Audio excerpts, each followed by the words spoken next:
लोधरा का कौमी हल्का 155 जहां से सरबराह इस्तेकाम पाकिस्तान पार्टी जहांगीर खान तरीन उम्मीदवार हैं। उनके मुकाबिल सद्दीक खान बलोच पाकिस्तान मुस्लिम लीग नून के उम्मीदवार हैं और सैयद आमिर इकबाल शाह पाकिस्तान तहरीक इंसाफ के उम्मीदवार हैं। गुज़िश्ता रोज पाकिस्तान पीपल्स अलायंस के उम्मीदवार कौमी असम्बली चौधरी वसीम अहमद गुज्जर एडवोकेट ने जहांगीर खान तरीन के खिलाफ एतराज़ात फाइल किए थे कि उन्हें सुप्रीम कोर्ट ने ताहयात नाअहल करार दिया है, इसलिए उनके कागजात को मंजूर न किया जाए। जिस पर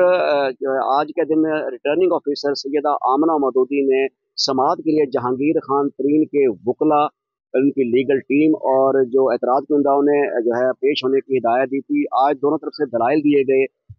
जराए के मुताबिक जो दलाइल दिए गए हैं, जहांगीर खान तरीन की टीम ने चौधरी वसीम अहमद गुज्जर के फाइल करदा एतराज़ात पर जो दलाइल दिए, उनका कहना यह था कि क्योंकि स्क्रूटनी का अमल 28 दिसंबर को तय हुआ था। 28 दिसंबर को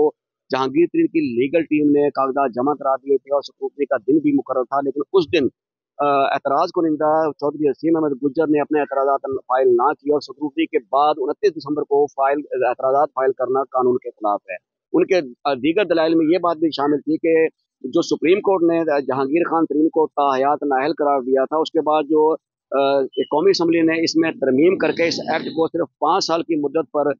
जो है वो माइनर कर दिया था। उसके तहत जहांगीर खान तरीन अपनी नाअहली की मुद्दत नवंबर 2022 में मुकम्मल कर चुके हैं, इसलिए भी उनके कागजात नामजदगी को मंजूर किया जाना ज़रूरी है।